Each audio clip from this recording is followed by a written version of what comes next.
HogvilleNET YouTube Live. My name's Kevin McPherson. I feel like we're doing these daily now, and you kind of have to.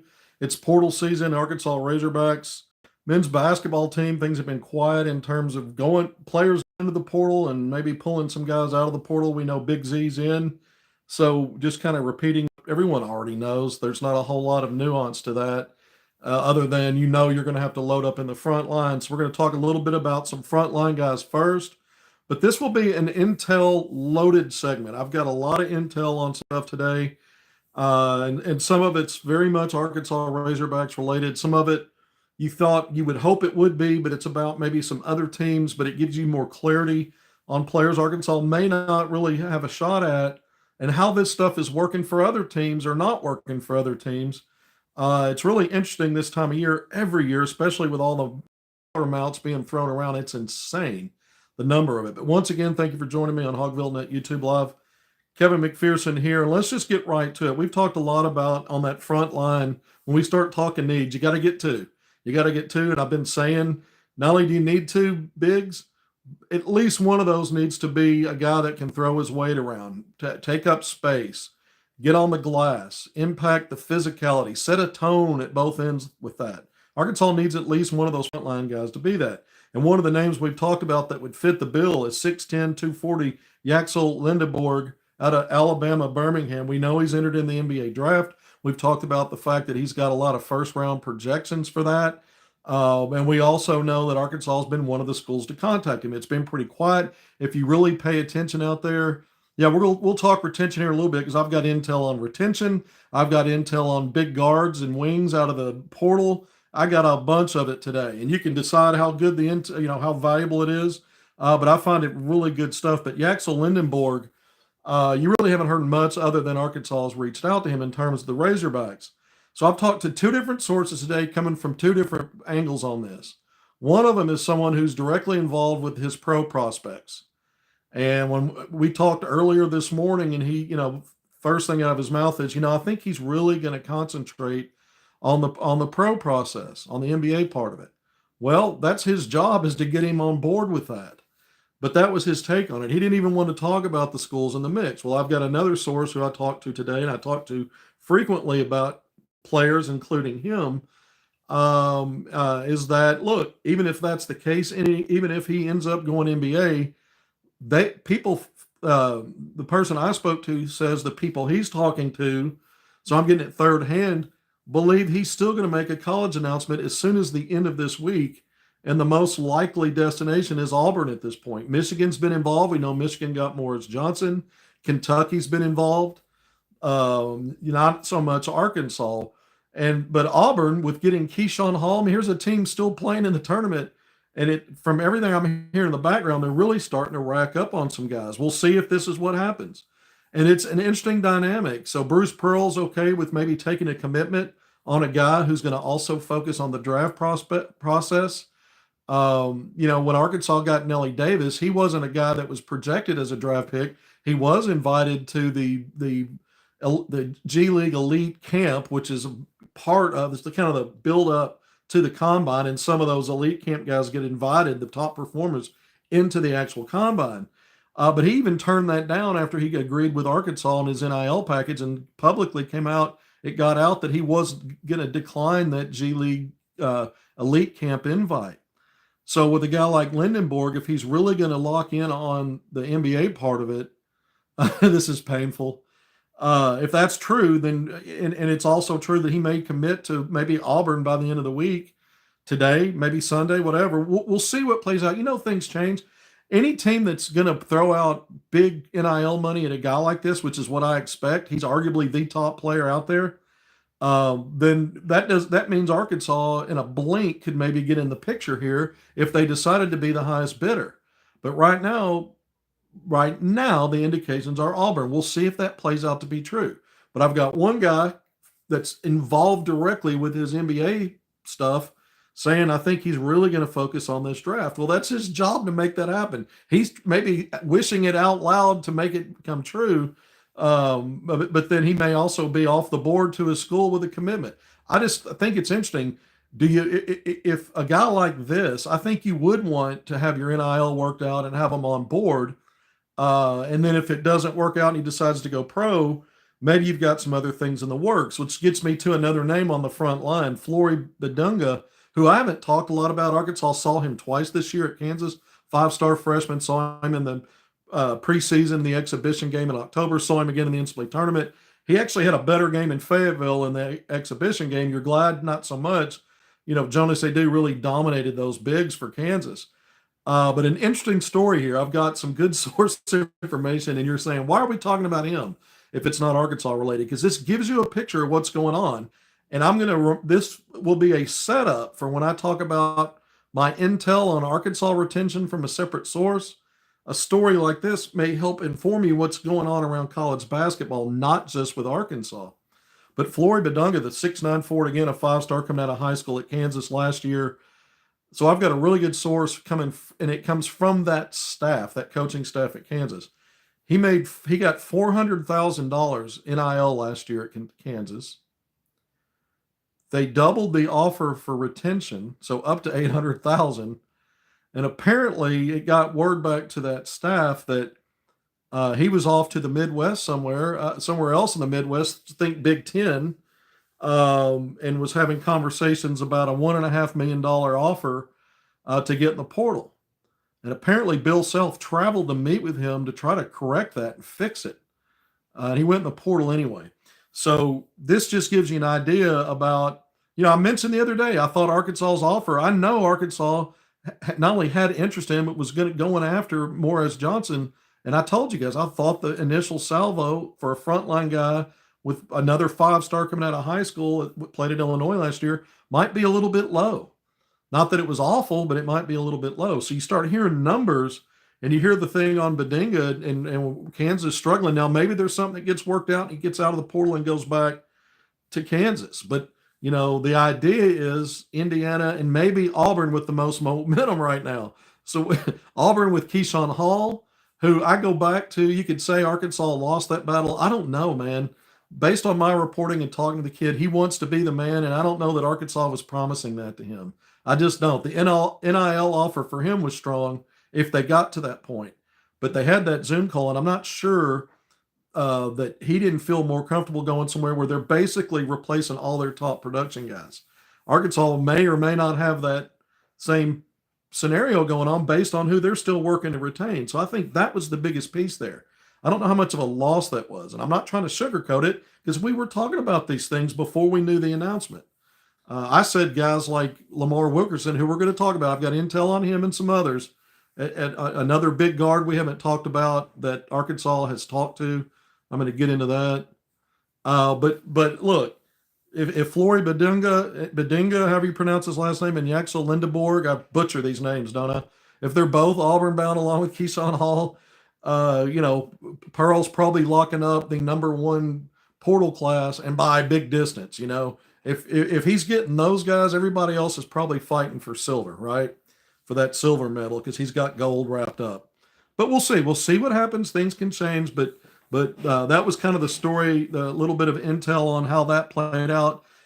As it relates to Arkansas, I want to go through those two things first to get that out of the way, because there is some Arkansas information, some intel I have on Jaden Quaintance. It's not real strong intel, but it's someone I trust, and they're telling me, look, Arkansas is going to do more than just kick the tires now that he's in the portal. This will be more than a passing interest. Well, it makes sense. There was a relationship there. The guy was committed to Cal and Kentucky. If you say Wilkerson leading to Auburn, I quit. No, I'm not going to say that. That's not the intel. I've been talking about Kansas going hard after him, and I've talked with someone else more about that and Arkansas. But Jaden Quaintance is a guy that's going to get more than a passing or casual look from the Razorbacks. That's just what it's going to be. And so we'll see where that goes. The source doesn't have any information, well, this is an Arkansas lock, or Arkansas is the leader in the clubhouse. Only that he's got good information that Arkansas's involvement will be at least more than just kicking the tires on it and, having the conversation that just reaching out to the agent and filling things out about NIL. It'll be a little stronger than that in terms of how Arkansas might want to approach that. Where that leads, again, Calipari, and this is part of the reason why he didn't bring Quaintance with him was a difference in where NIL should be for him for an unproven guy. Even though he's a 5-star, much younger player, even though he's strong and physical and big, even for his class, so it's a little different now. Plus, he's had the knee surgery. He's had good production at Arizona State, so he's got the experience. But then he had the knee surgery. We've talked a lot about that on 2 segments going back to yesterday and last night, or the day before and last night. The days and hours are running together. But Quaintance, 6'9", again, 17 a year old. Is he 18 yet? But he's already got a year of experience in college. He can't go to the draft. He's got to have another one. And I'm told Arkansas's interest will be more than just a passing, pulse check.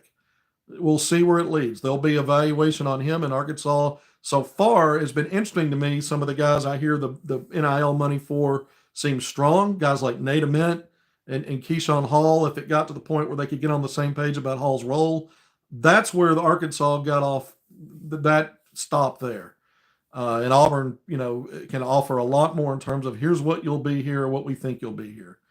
So I'm just telling you that Arkansas didn't get outbid there.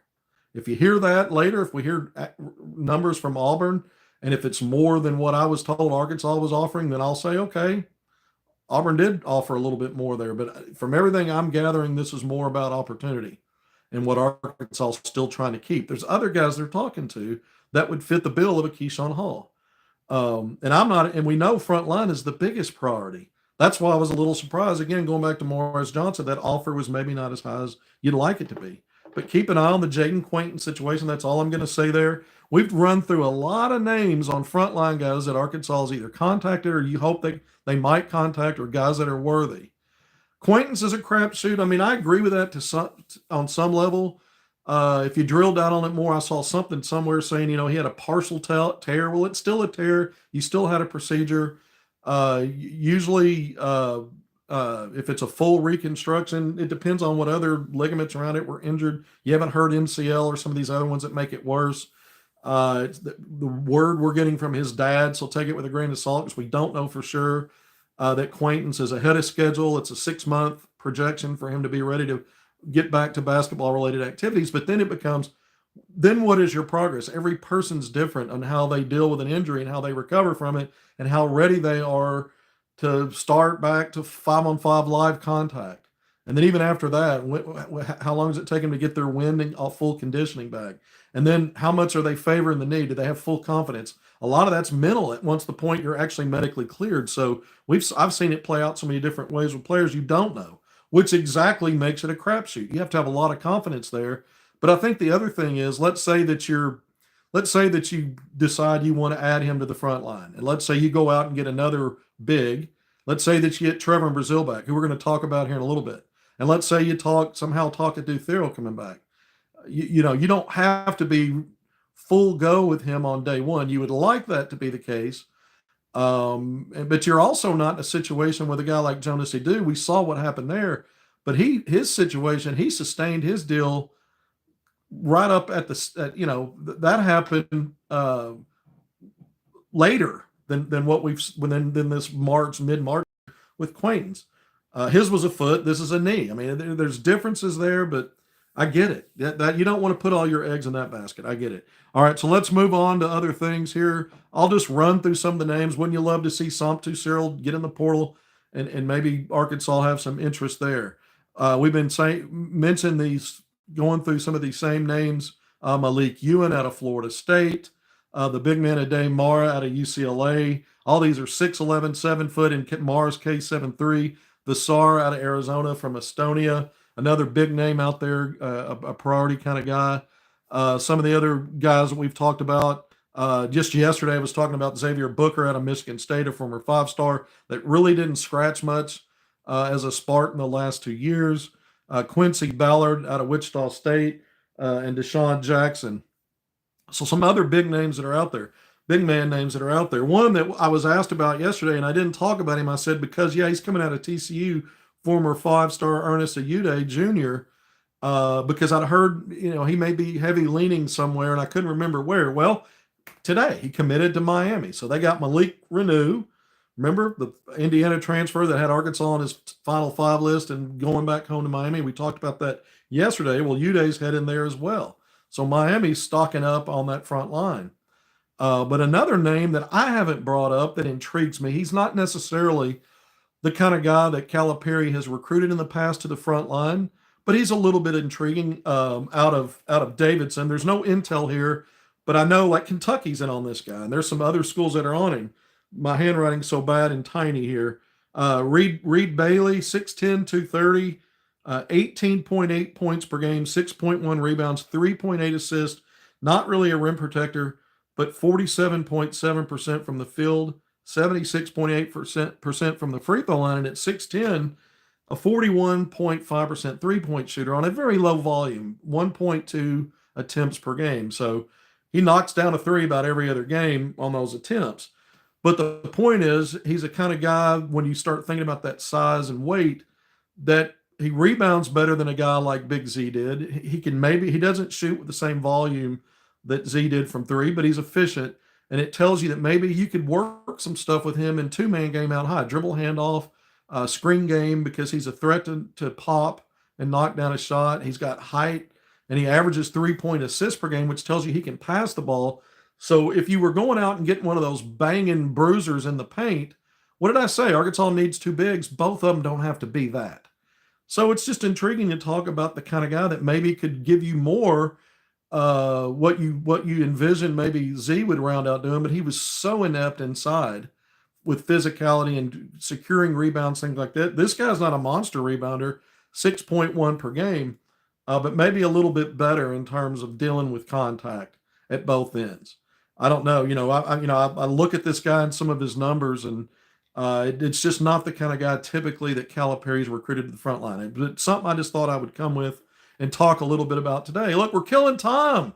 We're on what? We're on portal watch both ways. Who's going in? I spent a lot of time last night rambling, trying to articulate why I think if you tried to get 6 guys back, which is everybody that was on the team last year that can come back, because you got Adu who's done, you got Nelly Davis who's done, you got Z to the portal. You had 9. That's 3. 9 minus 3, 6. If you had a path to keep all 6, there's an argument that you keep that continuity on a really good team that ended up being really good. And I don't have a problem with that necessarily, other than some of the problems we identified. Physicality in the paint. Well, you got to get 2 bigs. Adu and Z are gone. You can do that no matter who you keep now, even if you keep Brazil. But in the backcourt, I still think you need at least 1, arguably 2 sharpshooters. I went through it ad nauseum last night talking about that. But if you keep those 6 guys, that includes DJ Wagner and Boogie Fland. And with guys like Darius Acup Jr. and Malik Thomas coming in, there's not a promise of a 40% three-point shooter in that group. And you got 3 lead guards in that group. And it was hard enough making that work. DJ Wagner with 2. DJ Wagner didn't play his best basketball while Boogie Fland was healthy. So I said all that to say I wasn't sure that you want all 6 back if it meant not being able to get in 1 or 2 sharpshooters. We're still looking at Nate Ament. Talking to people again since I was last on last night. Wax on, wax off today. The folks that cover Kentucky feel like they're out of it with him. Tennessee seems like a long shot, even though I had one source saying they're making a strong NIL push. I told you guys when I heard the NIL offer from Arkansas, which I've never shared that figure, that Arkansas could be, that's going to put a lot of pressure on him to consider Arkansas all the way to the end. Maybe it's Duke. Louisville's been the other one that's been mostly strongly talked about as a potential landing spot, more likely than some of the teams on the list. But he gives you a couple of things: a wing presence, and plus the potential for 3-4 small ball 4. If you want to put 2 guards plus another wing on the court, say a Carter Knox, a Darius Acuff Jr., and a Malik Thomas, just to give you put some names with how you would see that lineup, and a big out there with it. So that would work as well. But he helps answer at least one potential guy that come in and be a 40+% on volume 3-point shooter, which I continue to maintain. Arkansas needs at least 1. I would prefer if they could go get 2. So as we talk about that now and go back through the Nate Ament name, we got that out of the way. We're still on Nate Ament watch. Okay. Arkansas, as far as I know, got a shot here at him. But let's now jump to Lamar Wilkerson, who I've continued to talk about, it's no surprise that things are really quiet with him right now. His representation, Saros, they keep things really close to the vest. That's Christian Dawkins and that group, and it's how they play most of their stuff. It's really, some agents do it differently. They want to flood the zone with either misinformation or build it up, and some of these will keep it really tight. And Lamar told me himself when I talked to him last week that he was going to wait to start taking official visits till after the Final Four. Supposedly on Wednesday midweek, he took an unofficial visit to SMU.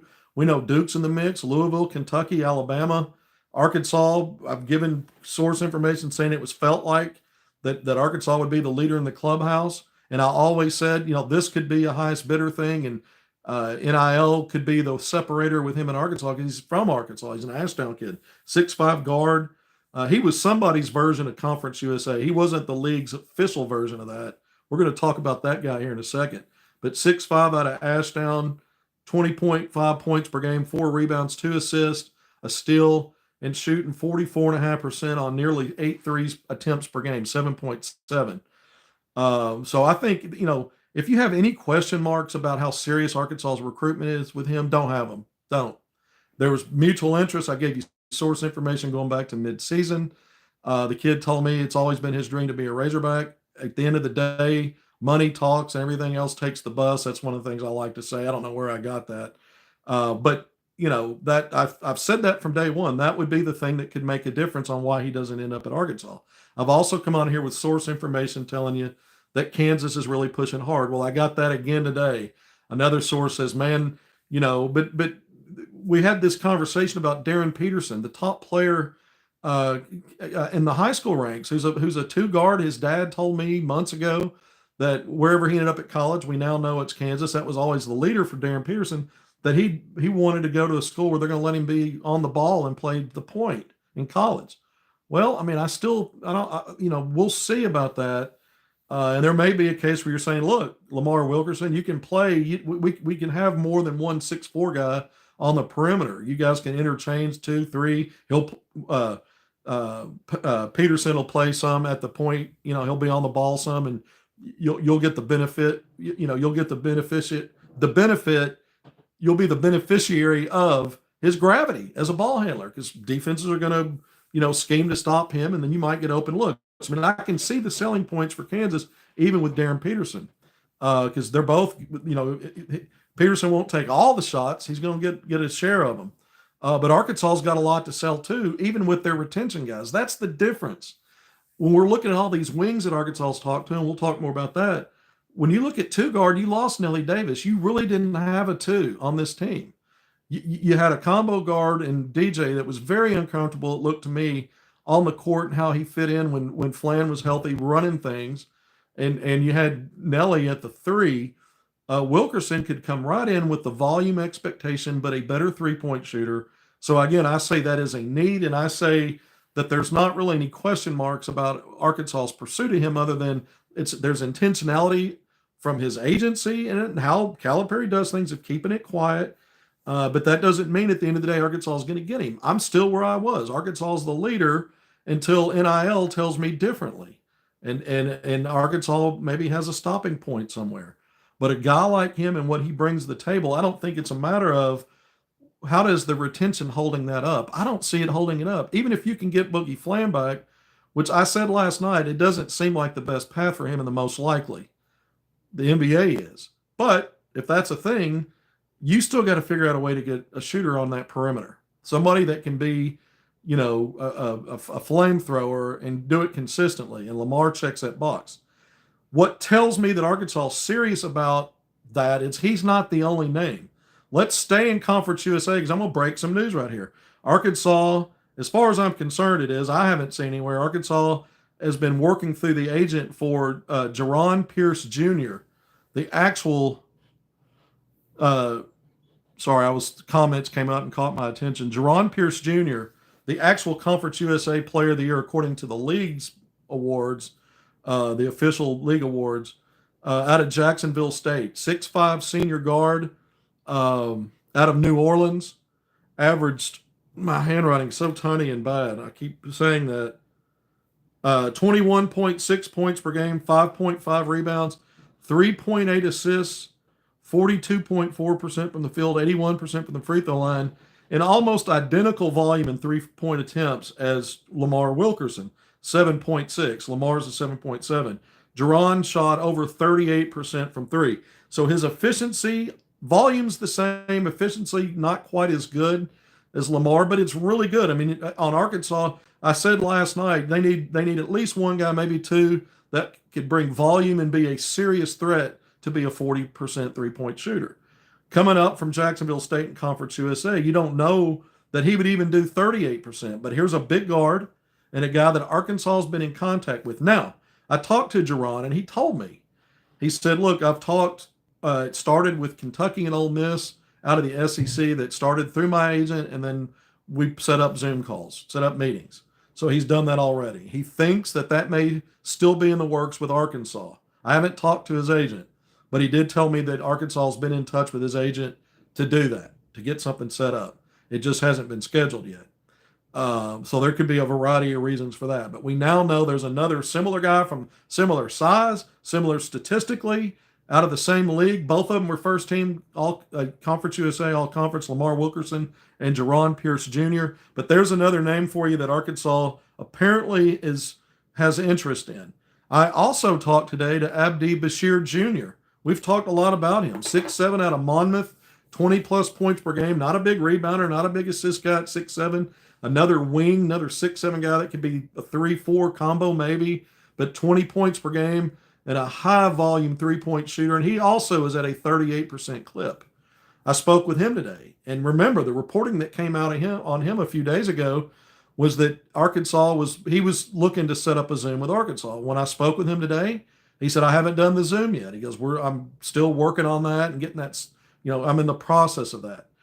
So I don't know exactly what that means. And I said, well, is that an intent, is that delay, by design, or is just, and he goes, well, he said that my agent is working on that. And he goes, it might be by design.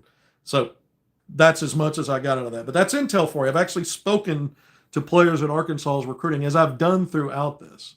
There's one thing to claim sources, which I have a ton of, but it's another when you can actually talk to the players, because there's only so much they might share with you. And yeah, their agents are driving a lot, but you can get a lot from that, from talking to these players. I think, so I like to hit it from every angle. I don't want to just give you back channel source information. I mean, I've got really good ones. I tell you when it's coming from a third party and it's not maybe not as clear to me. I try to share all that and give you as much of a picture as I can. But we've got a lot of intel today on stuff that to me makes sense in terms of what Arkansas has been doing. You say, well, what is Arkansas doing? We don't really have any news. Well, you do actually. We just don't have any commitments yet on the board for the Razorbacks. Just like we only have one guy in the portal, I still think at the end of the day, the most likely scenario, the most likely to me at this moment seems like Arkansas is only going to retain 4 guys. I think Flynn is probably going to go draft, and I think Thero, I lean toward he goes ahead and does it. But I'm not sure about it. I'm really not. That one I might be a little closer to 50-50 actually. But he's been in college 3 years. There may be all it's going to take if he tests the waters and maybe, let's say he gets a combine invite, that all it will take is one team to give him some kind of guarantee and put him on his path. I'm not sold that there's a first round potential for him unless he makes a vast jump in skill. You'd have to see something like that. And I just, is that coming? So maybe, and I talked to a lot of these NBA scouts, and they're, they think he's draftable. They think some team's going to go get him.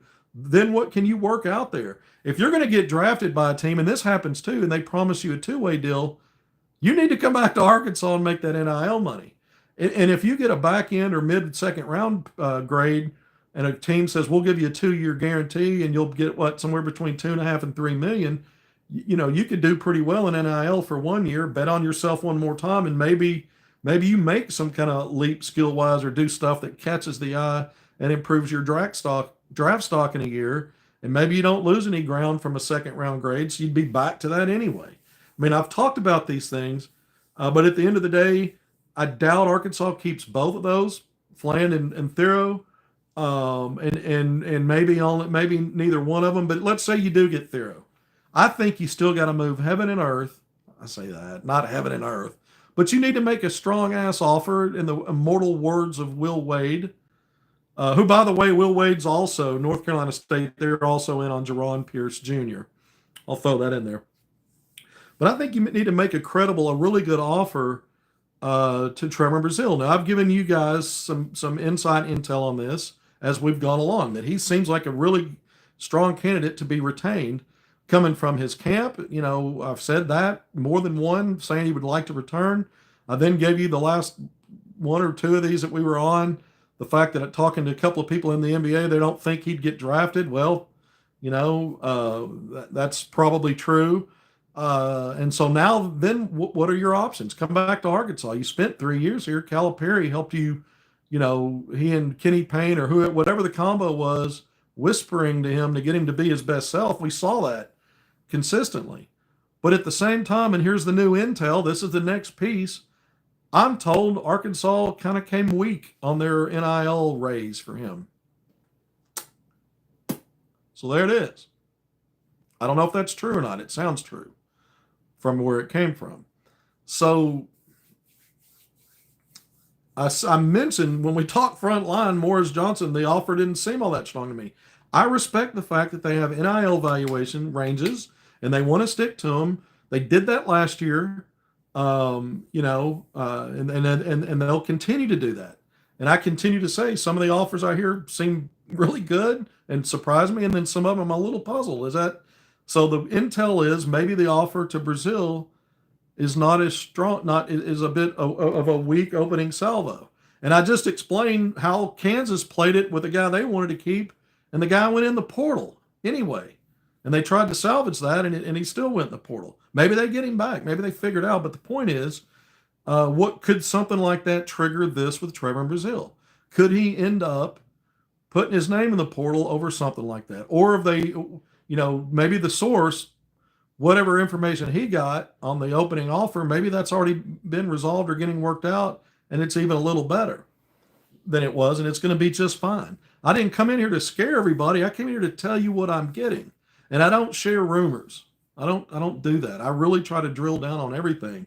You can't always get a second confirmation on what one guy tells you, because one guy has a perspective from a field that might be different than the field of another guy, and you just try to cobble it together and make it all make sense, and we did some of that with the Yaxel Lindborg. I told you one source giving me information is going to focus on the draft is from the draft side of it. The other one's covering college teams, and they feel like there's a potential he's committed somewhere by the end of the weekend, and maybe it's Auburn. But you get two different things that don't necessarily conflict based on, we just have to look at it and then come back and revisit it and see how it played out. But Trevor Brazile, I think that's a guy that, because you'd have no one on the front line if you lose him in terms of what you build around out of the portal. Now you're going to need to get three guys.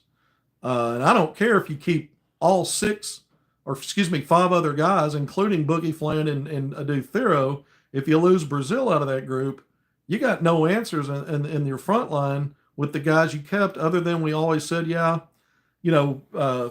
a 3-4, and he does play that small ball 4. That was his role. But there's limits to really what his effectiveness as a frontline guy.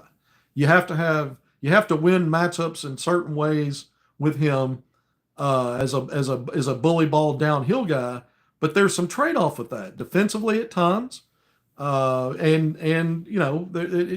you don't want to be stuck where you're starting from scratch on your front line if you got a Brazile out. So we'll see what happens. I'm not being critical of this coaching staff. They have to make the determinations on what makes sense to them. There may be reasons why they're doing what they're doing, and they can certainly adjust on the fly if the feedback they get on their offers isn't received well. I'm just bringing information. I'm just telling you that the word is that the Arkansas offer for Brazile to return came off is sounded weak. And I don't know for certain if that was Brazile and his camp's take on it. or just someone's opinion of what that number was relative to what other numbers are out there for keep retaining guys and players on, uh, impact players on the front line. I mean, Brazil is, for the NBA level, he's an unproven commodity in terms of what teams would want to see to really take a shot at him. On the college level, I think he may not be a top and A-list guy, but he's some of these names we've gone through, he'd be a fifth-year guy that's had a lot of success sporadically, but the way he consistently played at the end of the year, I think would make him attractive and draw a decent NIL purse for him. Yeah, I didn't even mention Pringles. Someone put Pringles in here. This time I've talked about him so much. Nick Pringle's another one that we know Arkansas contacted early, and that one's been quiet for a while. So I tried to bring, a lot of stuff for you today. I hope some of this is helpful. I'm going to get out of here. I've been doing these hour-long, 70-minute last night, 54 minutes with no real intel. I'm trying to be less repetitive on this one because I had so much new information to give. Let's just get all that info out there. But I think it was productive. I think we got a lot of good stuff in here. There'll be other names that emerge. More names go in the portal. It could be that Calipari has a precise idea of what he's going to get out of this. And that guys they're talking to, again, I go back to Keyshawn Hall. Sure, you're going to sell. Well, Arkansas Zoom with him. McPherson, you were reporting before the portal opened that there was strong interest there. Yes, that's true. But when the rubber meets the road, it's not just about how much NIL you're going to get and how good the player is. If you're knocking heads positionally with an expectation that this guy's going to be the guy, but maybe you're getting Nate Ament or maybe you're getting Thero back, you may not be able to tell someone with a straight face. And I don't think Calipari does that. I don't think he promises the moon, like some staffs do. And some staffs have done at Arkansas before moving on. So I don't think that it's going to be done that way. And I think that's an easy out for Arkansas when they get to that point. It's not that the NIL wasn't there. Again, it was other things. So just keep in mind that no news is not necessarily bad news. You got 2 players effectively out of the portal last year. It wasn't willy-nilly silly like, previously you're getting 5, 6, 7, 8 guys out of the portal. Half of those were really good. Half of them were effectively bust or didn't fit quite right. And you had these huge roster retoolings, and that worked for that system. It was fine. But to expect it to have those same feelings when portal opens, it's about to now. And I understand Calipari hasn't been here that long. He got here last year, and that recruiting cycle was different because he's brand new to Arkansas, and he already had guys that had played for him. He was bringing with him. Those really weren't portal; they were retention. The high school guys he brought with him. He didn't have to start over and just hammer the portal real heavily. He got 2 studs out of it. You may only get 2 studs out of this one, or only need that many. You may need as many as 4. I keep saying that range 2 to 4, and that will be based on retention. I'd be happy with Cyril. Yeah. Yes, for Somto. 6'11", 260, top 50 guy coming out of high school, signed with Cal, played at Overtime Elite at the same time that Carter Knox was there, had big numbers there, obviously. In his minutes this year, 14 minutes per game, he did some good stuff. I watched a lot of those Georgia games covering the SEC. In his time on the court, he did some really good stuff and was a force around the basket. He's hard to get around. He's going to block shots. I talked about his per 40-minute numbers, saw him to Cyril the other day. 13 points, 11 rebounds, 4.5 blocks. No, he's not going to play 40 minutes every game, but you understand young players as they gain experience and develop, guys like him and Quaintance, assuming he gets fully healthy, you expect their minutes on the court to increase and their production to increase. And both of those guys fill roles on the front line that we identified as a need beyond just needing bigs, guys that can be have a real physical presence in that paint.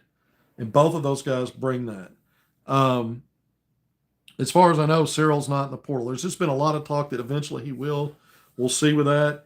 And you look across the board, it just seems like if you're wondering, well, why is Arkansas contacting so many wings? when wings are what you're trying to keep. Carter Knox, Billy Richmond III.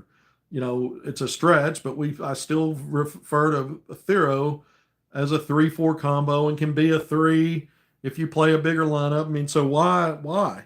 I think a part of it is that I don't think the front line in this portal is as good as it has been. I think you're always looking for guys that are flexible and maybe can do that 3-4 thing for you and add some other elements like shooting and passing and maybe some other things. And I think some of these portal wings are just good. The quality's there. It may be deeper.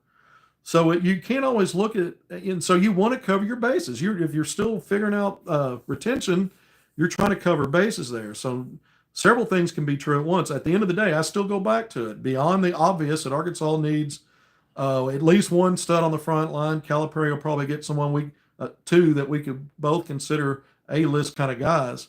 But even if you're secondary big man, you don't want to get on the page with it and say, well, is he really A-list? So what? It's going to be quality, and Calipari's going to stock that up.